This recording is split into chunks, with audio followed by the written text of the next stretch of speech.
आरती नेगी जी, जसवंत सिंह जी, दिल्ली से। गुरुदेव भगवान, आपके चरणों में कोटि कोटि प्रणाम।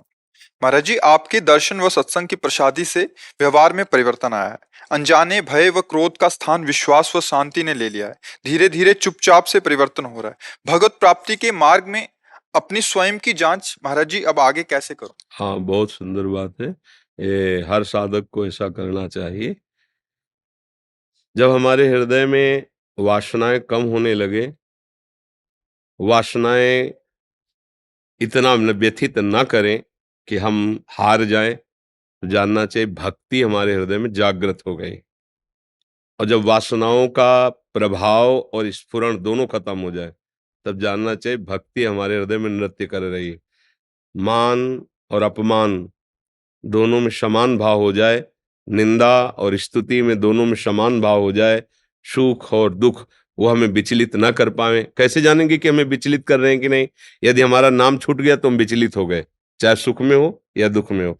सुख भोगने में नाम छूटा तो विचलित हो गए, और दुख भोगने में नाम छूटा तो विचलित। यदि भगवत स्मरण चल रहा है और सुख दुख आ जा रहे, कोई फर्क नहीं पड़ रहा स्मरण में, तो आपकी भक्ति रंग ला रही, आपका जीवन आगे बढ़ रहा है। यदि नाम छूट गया दुख में या सुख में, तो आपके हृदय में महत्व बुद्धि उस दुख या सुख की नाम से भी बढ़ करके हुई, तभी तो छूटा। हल्का वाला छूटता है, गरु वाला बना रहता है। जैसे आप हमें 100 रुपया 1 घंटे के दें और कोई दूसरा 500 दे, तो हम आपको छोड़ देंगे ना। तो 500 वाला ज्यादा हुआ ना, तो भोग ज्यादा हुआ ना प्रभु से, प्रभु के नाम से, तभी तो भूल गए। तो भक्ति का रंग का माया का रंग है, क्योंकि माया के रंग में भोग की प्रधानता होती है, तो भक्ति के रंग में प्रभु की प्रधानता होती है। हमारा प्रभु स्मरण, हमारी भक्ति कोई भी बाधित ना कर पावे, तब पता चले कि हमारे हृदय में भक्ति का रंग आ गया है। चाहे जैसी पीड़ा की स्थिति हो या चाहे जैसी अनुकूल सुख स्थिति हो, पर हम अपने प्यारे को ना भूलें, यही हमारी भक्ति का रंग है। हमारी वासनाएं कम हो रही, हमारा देहाभिमान कम हो रहा है, हमारे अंदर स्मरण बढ़ रहा है, हमारे अंदर सबके प्रति प्रिय भाव बढ़ रहा है, ये भक्ति का लक्षण है। इस थर्मामीटर से अपने को नापना चाहिए। अमित पाल जी, हिसार से। दादा दादा श्री जीवन में प्रभु कृपा से समर्थ महापुरुष सदगुरु रूप में प्राप्त हो जाते हैं। कभी कभी अपनी मनमुखता भरे आचरण से संसार से प्रीति हटती नहीं। प्रश्न है महाराज जी कि ईश्वर प्रेम में, जप में, प्रभु प्रीति में कैसे अपने आप को आगे बढ़ाएं, और कैसे अपने कर्मों का आचरण कैसे इतना अच्छा रखें कि प्रभु प्रसन्न हो, सदगुरु प्रसन्न हो, उनका संतोष हमें प्राप्त हो और शिष्य पर गदगद हो वो। हाँ, ठीक बात है। आज्ञा सबसे बड़ी सेवा मानी जाती है। अब जो ही कहें करे हम सोई, आयुष लिए चले निज दासी, मन क्रम वचन त्रिशुद्ध सकल मत, हम श्री हित हरिवंश उपासी। क्या है कि इसके हमें मूल में पहुंचना पड़ेगा। जहां से हमारी गलती होती है वो मूल होता है देहाभिमान, अज्ञान। हम देह नहीं है, बिल्कुल परम सत्य बात है, पर हमारी ऐसी अहमता ममता हो गई कि ऐसा लगता है कि यही मैं हूं। ये भी पता है छूट जाएगा, ऐसा अनुमान है कि पीछे ये नहीं था। तो वर्तमान में ऐसा भगवान की अविद्या का खेल है कि ऐसा लगता है कि मैं हूं। नहीं लगता? देखो पक्का देखो, बात बनाना अलग बात है, ईमानदारी से देखो उनकी माया का प्रभाव बिल्कुल 100 में 100% ऐसा लगता है कि मैं ही हूं। नहीं लगता? बताओ, लग रहा है ना? वो सुन सुना के बोल दोगे कि मैं शरीर नहीं हूं, पर है, ऐसा लगता है मैं हूं। अब मैं क्या हूं? पुरुष हूं। अब शुरू हो गए विकार। मैं क्या हूं? विद्वान हूं। मैं क्या हूं? भजनानंदी हूं। मैं क्या हूं? धनी हूं। तो अमुक पद। अब ये सब बढ़ती शाखाएं चली गई और इतना बुरा फंस गए कि अब निकलना बड़ा मुश्किल हो। ये एक जन्म की बात नहीं, अनंत जन्मों से हम फंसे चले आ रहे इसी में, इसी मूल में। अब मूल से सुधार हो तो सब, जैसे मूल से उखाड़ दो वृक्ष को, पूरा वृक्ष सूख जाएगा। इसीलिए भगवान ने मूल बात कही है। मूल कौन? पूरी सृष्टि का श्री भगवान। ऊर्ध्व मूल मधा शाखा मस्वत्थम प्राहुरव्ययम, सबके मूल भगवान है ना। अब इस अविद्या के मूल को मूल में समर्पित कर दो, सर्वधर्मान परित्यज्य मामेकम शरणम व्रज। मैं प्रभु के सिवा कोई हमारा नहीं, ऐसा स्वीकार करता हूं। प्रभु के सिवा दूसरा कोई नहीं है। ये शास्त्र सम्मत बात है, भगवद आज्ञा की बात है। वैसे भी प्रभु के सिवा कोई नहीं है। वो ऐसे लीला बिहारी हैं कि अपने को माया के पर्दों में छुपा के अपने आप से अपने आप में खेल रहे हैं।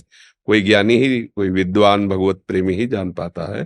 तो हम पहले मान्यता ऐसी करें कि मैं प्रभु की शरण में हूं, प्रभु के सिवा मेरा कोई नहीं है। यहां से सुधार अपने आप होने लगेगा, पक्का। मूल से सुधार करो, पक्का होने लगेगा। अब जो भी मेरे पास सानिध्य में है, वो सब प्रभु ही इन रूपों में है। चाहे कोई व्यक्ति आवे, चाहे जड़ सामने दिखाई दे, या कोई दूषित भाव वाला या अच्छे भाव वाला, है मूल में प्रभु ही। ये जो भाव को भाव दिखाई दे रहा है, ये केवल मायाकृत है, अविद्याकृत है। और उन प्रभु का मैं तन मन सहित दास हूं। इसको हम ये तो नहीं सिद्ध कर पा रहे कि मैं शरीर नहीं हूं, तो चलो इसको समेट लेते हैं। शरीर सहित मन सहित, मन भी हमारे कब्जे में नहीं आ रहा, शरीर सहित मन सहित हम अपने आप को प्रभु के चरणों में समर्पित करते हैं। अब इसकी विस्तार से व्याख्या, शरीर से जितनी क्रियाएं होती हैं, वो सब क्रियाएं प्रभु को समर्पित करने से शरीर समर्पित ऐसा प्रमाणित हो जाएगा। और जितने मन में स्फुरणाएं होती हैं, वो सब प्रभु के अनुकूल उठे तो मन समर्पित हो जाएगा।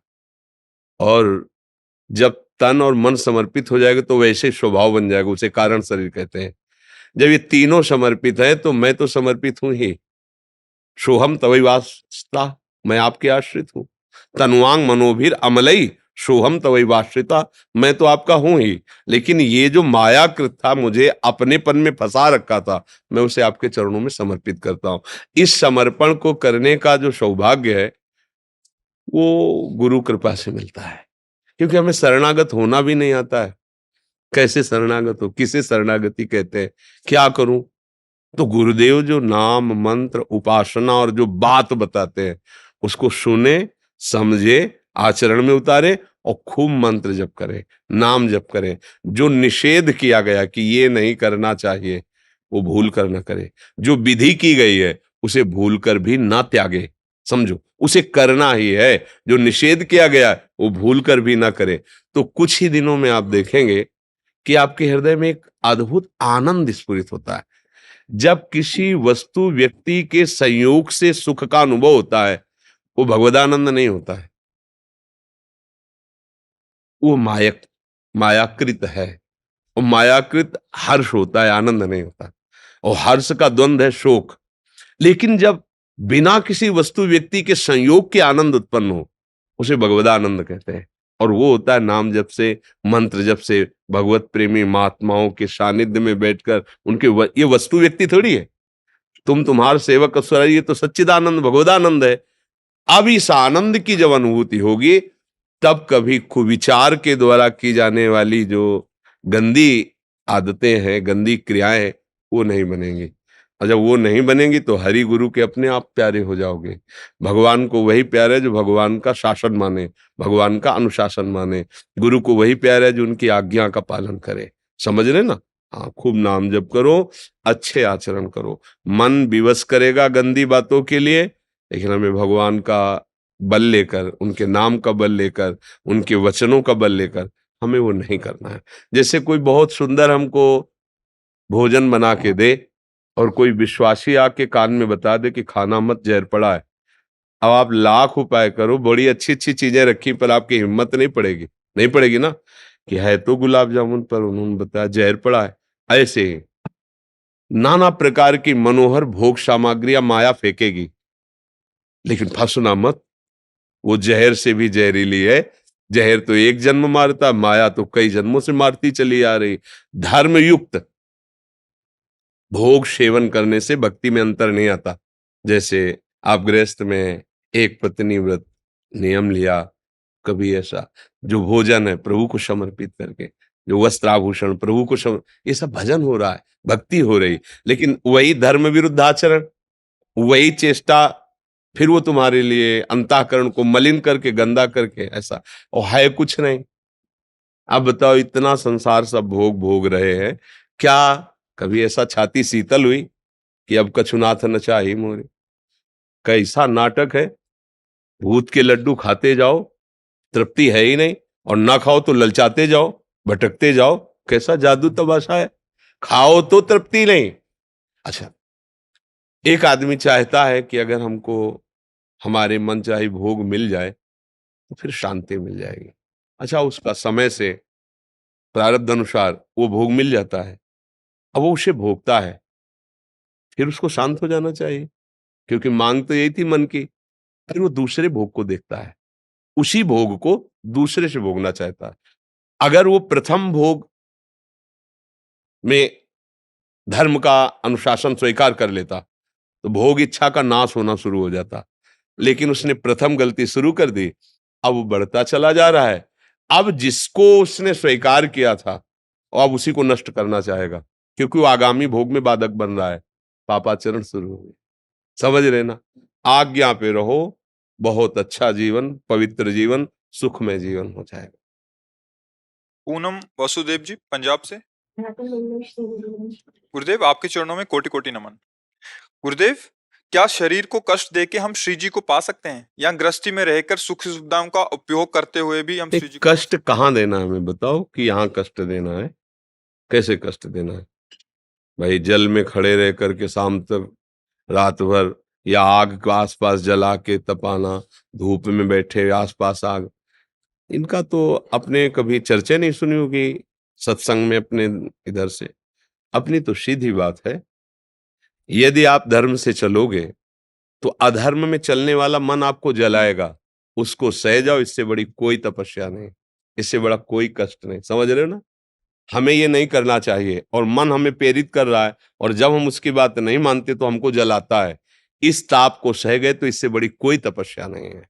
अच्छा, दूसरा रबड़ी रसगुल्ला पा रहा है, हमारे पास नमक रोटी, भगवान का भोग लगा के उसके बड़े प्यार से पा जाओ, ये हमको चलना है। हमको ऐसा थोड़ी करना कि हम अन्न त्याग दिया, जल त्याग दिया, ये किया, कितने दिन। अच्छा, कौन त्याग रहा है? आप। तो आप करता तो है ही हो, चाहे भोक्ता भाव से और चाहे त्याग भाव से। और परमार्थ का रंग तब आता है जब आपका अहम गलित हो जाता है। बहुत ये सूक्ष्म विषय है। जथा लाभ संतोष सदा, काहू सो कछु न चाहोंगो। हमारे मालिक जैसे हमें रखते हैं, जैसी परिस्थिति है हम उसमें राजी रहकर भजन करते हैं, बस यही सबसे बड़ी साधना है, यही सबसे बड़ी तपस्या है। और कष्ट देने का मतलब क्या है भाई? ठंडी में जब हम कपड़े नहीं पहनते थे, तो अंदर की बात कह रहे हैं, एक मार्किन ऐसे लगा ली, उसी को जब बहुत ठंडी हुई तो ऐसे बांध लिया, ऐसे। और अब जवान शरीर था तो प्राणायाम आदि के द्वारा अपने शरीर को गर्म रखते, दौड़ भाग व्यायाम प्राणायाम, तो मतलब तो एक गर्व रहता था अंदर। जब दूसरा कोई कंबल ओढ़े होता ना, तो अंदर एक गर्व आता, और उसमें गर्व में सुख अनुभव होता। देखो हम कितने त्यागी हैं, दूसरे कंबल पहने, कंबल ओढ़े, हम तो ऐसे रात में भी ऐसे कांपते हुए ऐसे समय काट रहे, कष्ट सह रहे, पर अध्यात्म की उन्नति के लिए जो चाहिए वो नहीं है। वो भगवान जब दिखाते हैं ना चोर को कि तुम्हारा माल ये अपहरण कर रहा है, तब समझ में आता है। इसीलिए शास्त्र पढ़ने से लाभ होता है, पर उससे कई गुना लाभ जिन्होंने शास्त्र को अपने जीवन आचरण में उतार के चले उनसे होता है। क्योंकि अब जैसे सूक्ष्म बातें हमने अपने हृदय में पकड़ी, महाराज एक कंबल ले लो आप, नहीं नहीं कंबल, साधु को कंबल की क्या जरूरत? कहीं ना कहीं वो अहंकार ही पुष्ट हो रहा था। जब पता चला अंदर से कि भैया ये तो चोर है, सारा माल तो चुराए लिए जा रहा है, अंधा बटे और पड़ा चबाए, अहंकार गलित नहीं हुआ तो साधना क्या हुई? फिर उस पर नजर गई। अब मैं प्रभु का हूं, जैसे रखे, जैसे उचित जो मिला उसे। कोई दिखावा, कोई ज्यादा बाहरी, तो फिर वो, तो हमें समझ में आता है कि बाहरी कष्ट से कोई उन्नति परमार्थ की नहीं होती। सिद्धांत से चलो, उसमें जो कष्ट अनुभव हो रहा है उससे उन्नति हो जाएगी। नहीं तो अहंकार ही पुष्ट होता रहता है, मैं इतना, मैं ऐसा, मैं, बड़ा विचित्र खेल है। परमार्थ का भी अहंकार हो जाता है। परमार्थ, जिसे इसने शकील पूछा कैसे हम नापे अपने आप, भगवान गीता जी में बोलते हैं, निर्माण अमोहा जित संग दोषा अध्यात्म नित्या विनिवृत्त कामा द्वंद्वैर विमुक्ता सुख दुख संगै गच्छन्त मूढ़ा। वो विद्वान, वो विवेकवान, वो ज्ञानी महात्मा जो मान रहित है, मोह रहित है, जो नित्य स्वरूप चिंतन में है, समस्त कामनाओं का त्याग किए हुए है, सुख दुख को समान भाव से देखता है, वो परम पद में आरूढ़ है। या परम पद में आरूढ़ होना हो तो ऐसा चले। अब सत्य वस्तु की प्राप्ति के लिए जो हम चलते हैं तो अहंकार बख्शता नहीं है। बहुत जगह देखा है इसने, वो तो भगवान गुरु रूप में है ना, वो अंदर दिखाते हैं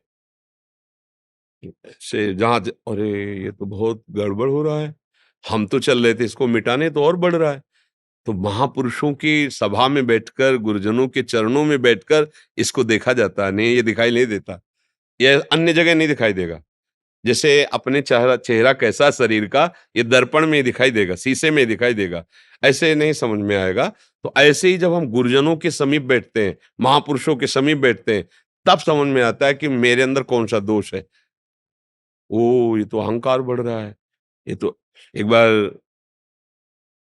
तरी है गंगा किनारे भ्रमण कर रहे थे, तो एक महात्मा का आश्रम था, वो सुरेशानंद जी महाराज, वो दिगंबर ही रहते, बड़े अद्भुत कोटि के महापुरुष। बस एक अचला, जैसे माई बहन आई तो ऐसे अचला ऐसे डाल लिया, और बहुत ही शुष्क चमड़ा, मोटा हो गया था, सर्दी गर्मी बरसात सब सहते हुए। जब हम लोग गए तो और भी संत मंडली, खूब पुआ और खीर और ऐसी चीजें बनवाई, सबको पवाया। शाम का टाइम था, खूब सब संत भगवान पाए, जय जयकार हुए। हमारी दृष्टि, नई अवस्था थी तो महात्माओं पर दृष्टि रहती थी, उनकी चेष्टा, उनकी चितवन, उनकी बोलन, उनकी चलन, क्योंकि हमें शिक्षा लेनी है, सब गुरुजन स्वरूप है। तो उनको निरपेक्ष देखा, उदासीन निरपेक्ष, और सबको जैसे माँ पवाती है ऐसे पवा रहे थे सबको। जल्दी जल्दी प्रसाद पाया, और जब महाराज जी अपनी कुटिया को गए तो उनकी कुटिया में गए। वहां जाना निषेध था, उनके शिष्यों ने कहा, पर हमें साधु देख करके उन्होंने निषेध नहीं किया, सन्यासी वेश था। तो अंदर गए, देखा तो तखत और कुशासन, बस कोई चद्दर भी नहीं उसके ऊपर, और आप दिगंबर, और हाथ में 2 रोटी और इतना भरता लिए हुए थे ऐसे। और स्वामी जी, ये क्या, हम लोगों को तो आप वहाँ पुआ खीर गुलगुला ये जो देहात में बोलते ना, वो आप, और आप फिर तो बहुत मृदुभाषी। उनका गुरु जी, वो सब संतों को गुरु जी कहते, उनका गुरु जी, हमारी सामर्थ्य कहाँ कि हम खीर पुआ पावे, हम तो बस कुशासन में, सीधे कुशासन में, इतना तप में, और इतने दैन्य, आम छू नहीं गया, सबको गुरु भाव से, सब पूज्य। तब लगा कि देखो देखो, जैसे नहीं ऊंट पहाड़ के नीचे जाए तो समझ में आता है कि कितने ऊंचे। जब महापुरुषों की चरण धूल में बैठे तो लगता है धिक्कार है हमारे जीवन को, हमारा तो जवान शरीर है, ये वृद्ध शरीर में कैसे रह रहे हैं। गुरुजनों के समीप बैठने से ये इस अहंकार रूपी चोर को पकड़ा जा सकता है, अन्यथा ये खाता रहता है। ये सब गलित कर, साधना करते हुए भी ये जाओ मैं, ये अहंकार ही तो है ला, ये वही बल का प्रयोग करवा दिया, खत्म खेल। जहां हमें ये देखना था सामने हमारे प्रभु हैं, वो हमने साफ वरदान दे दिया। तो ये रेखा जी वृंदावन से। श्री हरि राम। गुरुदेव, आपके चरण कमलों में कोटि कोटि प्रणाम। गुरुदेव, क्या हम प्रियालाल जी के वस्त्रों को घर पर धो सकते हैं? कृपया मार्गदर्शन करें। जो उनके अंग वस्त्र होते हैं, उनकी पोशाक आदि के वस्त्र होते हैं, उनको हमारे उनके जल आदि को कहाँ? तो हमारे प्रियालाल हमारे घर के हैं ना। हाँ, तो जैसे ये जरूर है कि उनके वस्त्रों का जो प्रक्षालन किया हुआ जल किसी लता की जड़ में, ऐसे वृक्षों में डाल दें। अब जहाँ आप लोग शंका करते हैं, जहाँ पैसा, वहां नहीं जाना चाहिए। घर में स्वयं के प्रयोग किए हुए बाथरूम में प्रियालाल के कपड़े नहीं छूने चाहिए, क्योंकि वहाँ हम अपने शरीर को पवित्र करते हैं। प्रभु के कपड़े के लिए अलग। हाँ हाँ, कहीं ऐसे आप आंगन में या कहीं भी आप ऐसे धोइए, और धोकर वो जल जैसे है ना, वो किसी लता आदि में डाल दीजिए, क्योंकि प्रभु का प्रसादी वस्त्र प्रभु के समान ही सम्माननीय है। तो उनके वस्त्र का प्रक्षालन भी हमारा सम्माननीय विषय होगा। अपने वृंदावन वासियों के लिए तो ये सोचना नहीं है, तो परम पावन रज है। कहीं भी धो के ऐसे, पर जैसे कहीं बाहर है तो वस्त्र का प्रक्षालन करके वो जैसे बाल्टी में वस्त्र ऐसे धोए, फिर वो जल किसी लता आदि में डाल दे, ऐसा कर दे। ऋषिकेश कुमार जी, ऋषिकेश कुमार जी। गुरुजी, मेरा प्रश्न इस प्रकार से है कि वैसे पुत्र पुत्री जिसके माता पिताजी अस्वस्थ होने के कारण पुत्र या पुत्री अपने माताजी व पिताजी को तीर्थ यात्रा नहीं करा पा रहे हो, ऐसी हालत में पुत्र या पुत्री अपने माताजी पिताजी को कैसे सारे तीर्थ यात्रा का फल या सुगम्य करा सके? खूब नाम जप करे, भगवान को रिझा ले, तो भगवान का नाम है एक तीर्थ पाद, अर्थात जितने भी तीर्थ भगवान के चरणों से हैं, जब आप भगवान की आराधना करोगे और उनसे प्रार्थना करके मांगे कि मेरे पिता और माता का कल्याण हो। तीर्थों को हम इसीलिए महान मानते हैं क्योंकि हमारे पाप का नाश करके हृदय में आनंद प्रदान करते हैं। भगवान की तो बात जाने दो, भगवान के भक्तों के चरणों में इतना बल है, तीर्थी कुर्वन्ति तीर्थानि, यदि वो तीर्थों में चरण रख दे तो तीर्थ निष्पाप हो जाए, क्योंकि वो भगवान का भजन करते हैं। तो मूल बात आई भगवान का भजन। अगर आप तीर्थों में जाएं और तीर्थ की नियमावली के अनुसार न रहें, भजन न करें, तो कोई विशेष लाभ नहीं हुआ।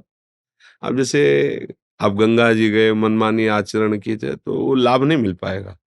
लेकिन आप राधा राधा, कृष्ण कृष्ण या भगवन नाम, भाव कुभाव न खालसहु, नाम जप रहे और वो आप अपने माता पिता को प्रदान कर रहे हैं कि हे भगवान, इस नाम का फल मेरे माता पिता सुखी रहे, इनके हृदय में आपके चरणों का प्रेम हो, इनका परम कल्याण निश्चित हो जाएगा। ध्रुव जी ने भजन किया और जब वो जा रहे थे तो पूछा मेरी माँ, बोले सामने जो दिव्य विमान जा रहा है उसमें माँ जा रही है। भगवान का भजन करने से माता पिता की क्या बात, शास्त्रों में तो लिखा है 21 पीढ़ियां तर जाती हैं। और अब आपको अन्य तीर्थ अवगाहन की इच्छा नहीं रखनी, माता पिता के चरणों की सेवा, उनको सुख पहुंचाना, नाम जप करना, उनको अपने प्रभु मानना, इससे उनका भी कल्याण हो जाएगा, आपका भी कल्याण हो जाएगा। समझ रहे ना जी। शशांक गौड़ जी, नोएडा से। राधे राधे महाराज जी, आपके चरणों में कोटि कोटि प्रणाम। महाराज जी, अजपा जप क्या होता है, ये कैसे शुरू होता है? प्रारंभ से पहले हम वाचिक जप करते हैं, राधा राधा राधा राधा राधा राधा राधा राधा राधा, और ऐसा अभ्यास करते हैं कि कभी छूटे ना। फिर अपने आप जब अंतःकरण पवित्र होने लगता है तो उपांशु जप शुरू होता है, अंदर चल रहा है, फिर मानसिक होने लगता है। आप जान भी नहीं पाओगे जप कर रहे हैं क्या कर रहे हैं। और जब पूरी एकाग्रता से बहुत काल तक मानसिक जप में स्थिर रह जाता है, फिर जप करना ये खत्म हो जाता है, होना प्रारंभ हो जाता है। जो स्वयं चल रहा है, जैसे आपकी श्वास प्रश्वास चल रही ना, ऐसे उसी श्वास प्रश्वास में रम गया नाम या मंत्र, स्वयं उसे कहा जाता है अजपा। जो हम जप नहीं रहे लेकिन स्वाभाविक चल रहा है, जैसे श्वास के साथ उसकी भावना करते करते वो तन्मय हो गया, अब वो चल रहा है। महापुरुषों में तो इतना प्रभाव दिखाई दिया कि वो छू लिए तो वो जड़ वस्तु भी नाम उसमें सुनाई देने लगा।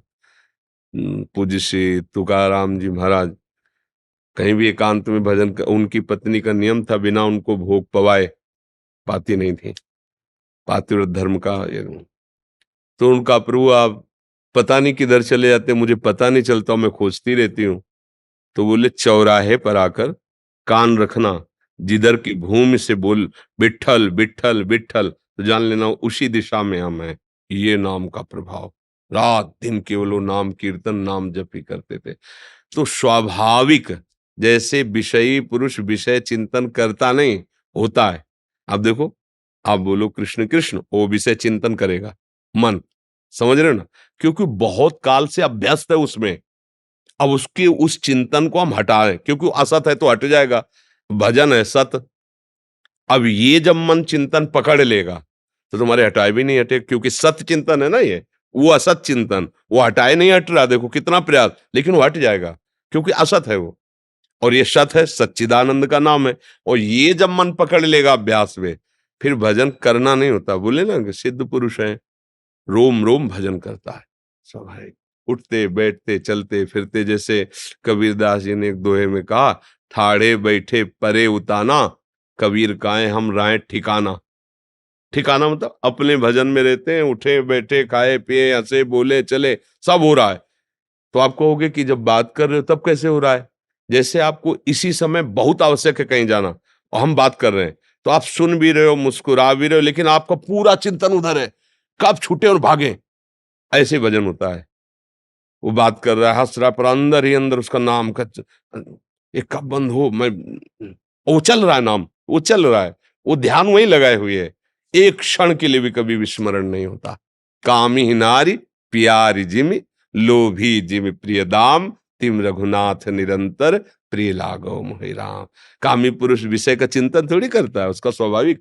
ऐसे भजनानंदी का भजन परिपक्व तभी माना जाता है जब अनायास बिना प्रयास के भजन चल रहा है। सोते जागते उठते बैठते चलते फिरते प्रभु की मूर्ति उसके सामने और नाम चल रहा है।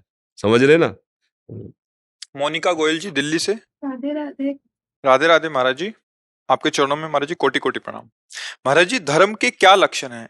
ये किस जीव में आते हैं?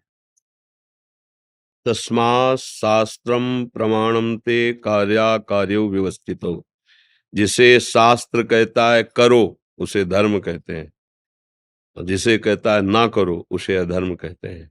ये बिल्कुल सार्वजनिक बात। अब आप किस धर्म की बात करते हैं? आप एक स्त्री हैं, किसी की पत्नी है, तो आप पातिव्रत धर्म की बात करते हैं, या आप माँ हैं, पुत्र के लिए बात कर रही, या आप एक बहू है, सास ससुर के प्रति कैसा हमारा धर्म होना चाहिए, इस आप किस धर्म की बात करते हैं? सबसे सबके लिए एक व्याख्या है कि जिसे शास्त्र कहता है करो वो धर्म है, और जिसे कहता है ना करो उसे अधर्म कहते हैं। अब इसको विभाजित कीजिए, आपका व्यवहार सास ससुर के साथ कैसा होना चाहिए? ये प्रश्न नहीं होना चाहिए कि सास ससुर का व्यवहार मेरे साथ कैसा होना चाहिए। नहीं, साधक उपासक ये नहीं देखता। हमारा व्यवहार उनके साथ कैसा होना चाहिए, हमारा व्यवहार पति के साथ कैसा होना चाहिए, हमारा व्यवहार अमुक के साथ कैसा होना चाहिए। उसी व्यवहार को शास्त्र सम्मत करोगे तो धर्म हो जाएगा, शास्त्र विरुद्ध करोगे तो अधर्म हो जाएगा। अगर अपने धर्म का पालन किया जाए तो कुछ भी दुर्लभ नहीं, सब कुछ प्राप्त हो जाएगा। धर्म के मार्ग से विचलित हुआ न यहाँ सुख पाता है न परलोक में सुख पाता है। धर्म में बहुत बड़ी सामर्थ्य है। अब आप किस धर्म की बात कर रहे हैं, बोलिए? राधा कृष्ण से प्यार है, लेकिन राधा राधा नाम अच्छा लगता है। राधा राधा के दर्शन नहीं होते, कृष्ण के ये दर्शन धर्म की बात थोड़ी है, ये तो भागवत धर्म से भी ऊपर प्रेम की बात है। भगवत जब धर्म केवल बोला जाएगा तो उसकी व्याख्या होगी। अभी भक्ति की बात, जिस पर श्री कृष्ण बहुत कृपा करते हैं उसे राधा नाम में प्रेम होता है, उसे राधा चरणों लाल रंगीलो गाइए ताते प्रीति रंगीली पाइए। तो इसमें संशय क्या है? श्री कृष्ण से प्रेम करो और प्यारी जू का नाम जप करो, तो प्यारी जू की कृपा से प्यारी श्री कृष्ण किसके हैं? प्यारी जू के ना, तो वो कृपा करेंगी तो हमें दे देंगे। उनके चरणों का प्रेम, उनकी महिमा, उनका रूप, हम राधा राधा जपे और खूब श्री जी से प्रार्थना करें कि आप अपने प्राणनाथ श्री कृष्ण के नाम में चरणों में हमें प्रेम प्रदान करें। समझ गए? तुम उनके लायक हैं या नहीं है? प्रेम में लायक नहीं देखा जाता प्रेम में लायक नहीं देखा जाता। प्रेम एकाकी होता है। प्रेम का जो स्वरूप होता है वो एकाकी होता है। आप हमसे प्यार करें, हम आपसे प्यार करें, ये व्यापार है स्वार्थ का, इसे प्रेम नहीं कहते। हम आपसे प्यार करते हैं, आप हमारे ही सामने दूसरे को प्यार करो और हमें धक्का मार दो, फिर भी हम आपसे ही प्यार करेंगे, इसे प्यार कहते हैं। आप हमें गाली दो, आप हमें स्वीकार ये हम भागवतिक प्रेम की बात करते हैं। हमें आप दुख दो, आप हमें प्रतिकूलता दो, पर हे कृष्ण में हम आपसे ही प्यार करेंगे, हम आपको ही स्वीकार करेंगे। प्रेम एकाकी होता है। अच्छा, अब भगवान ने कभी प्रेम के लिए लायकात नहीं रखी कि इतना पढ़ा होना चाहिए, स्कूल का होना चाहिए, ऐसे रूप वाला होना चाहिए, ऐसा ऐसा, कहीं ऐसा नहीं। प्रेम के लिए मानो एक भगति कर नाता, चाहे वो पुरुष नपुंसक नार युवा जीव चराचर कोय, सर्वभाव बज कपट तज मोय परम प्रिय सोए। भगवान कह रहे ना, यदि आप राधा राधा जप रहे हो तो सबसे बड़ी बात हो गई कि प्रभु आपको स्वीकार कर लेंगे। हम कैसे हैं ये देखेंगे, तुम कभी प्रभु के लायक न थे, ना आए, न रहेंगे। प्रभु का स्वभाव कैसा है, जो उनकी शरण में आ गया, जो नाम जप किया, उसको उन्होंने अपना लिया। जैसा प्यार सबरी माता को प्रभु ने दिया, ऐसा बड़े बड़े ऋषियों को भी नहीं मिला है। सामने सबरी माता प्रेम में विवल है, वो बेर पवार, भगवान बेर पार है। अखिल लोक चूड़ामणि भगवान, अंगूर थोड़ी है, बेर है, बेर पवार है। और भगवान स्वयं सबरी जी के आश्रम में आए। देखो बड़े बड़े ऋषि मुनि तपस्या कर रहे थे, किसी के पास नहीं गए, क्योंकि प्यार भगवान को जान लेव सो जानन हारा, कि राम ही केवल प्रेम प्यारा। प्रभु को केवल प्रेम चाहिए, प्रेम। प्रेम ते प्रगट होए में जाना, प्रेम। अच्छा, प्रेम के लिए लायकात तो नहीं, इतना पढ़े हो तो प्रेम आएगा, इस जाति का हो तो प्रेम आएगा, स्कूल का, ये सर हम सब प्रभु के बच्चे हैं और हमारा प्रभु पर ऐसे ही अधिकार है जैसे पुत्र का पिता पे अधिकार होता है। बस हम चलें, हम इस बात को माने और प्रभु का नाम कीर्तन करें, अच्छे आचरण करें, हमारे मालिक प्रसन्न हो जाएंगे, उनके चरणों में प्रेम हो जाएगा। जब प्रभु प्रसन्न हो गए तो फिर दुर्लभ क्या रह गया। नरेंद्र वर्मा जी भोपाल से। महाराज जी आपके चरणों में कोटि कोटि दंडवत प्रणाम। महाराज जी, श्री जी के शरणागत हो जाने पर लौकिक धर्म का पालन कैसे करें? इस धर्म, इस शरीर बहुत के बहुत बहुत सुंदर ढंग से कई बार चर्चाएं हुई हैं। महाराज जी, अगर इनका एक थोड़ा संशय था, इनके शरीर के बेटे हैं, कह रहे कि उनका मुंडन संस्कार कराना है, तो क्या यमुना रसरानी के तट पे करा सकते हैं? नहीं, वो तो कर, आपका भाव नहीं तो कहीं भी करा दे, राधा वल्लभ लाल की जमुना, इसमें क्या दे, कहीं भी कर, राधा वल्लभ लाल की, सगल भूमि गोपाल की आमे अटक कहा, कहीं भी बैठो राधा राधा कीर्तन करो, मुंडन करा दो, हो गया।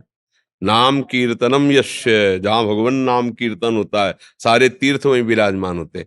आओ ऐसा करो, बढ़िया है। नहीं है तो अपने घर में कीर्तन किया, अपने दरवाजे में कीर्तन किया, वही मुंडन करा दिया। नाम कीर्तन सबसे बड़ी बात, भगवान नाम कीर्तन हो रहा, चार लोग बैठ के राधा राधा राधे श्याम राधा राधा राधा वल्लभ कीर्तन कर रहे, सब तीर्थ वहीं है। जहां भगवान नाम जय घोष होता है, सारे तीर्थ वहीं विराजमान है। आराम से कर। अगर समय है तो परिवार को ले आके आए वृंदावन, यमुना किनारे, अच्छा है। समय नहीं है, अर्थव्यवस्था नहीं है, तो अपने घर में, घर के बाहर बैठकर सब कीर्तन करे, मुंडन करवाए, हो गया। भगवान के आश्रित जनों के लिए कहीं कुछ भी रोक टोक कोई दुर्लभ नहीं है। जहां भगवान है, सारे तीर्थ वहीं विराजमान।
महाराज जी कोई ऐसा आशीर्वाद दो हम राधा जी के और राधा जी हमारी हो जाए।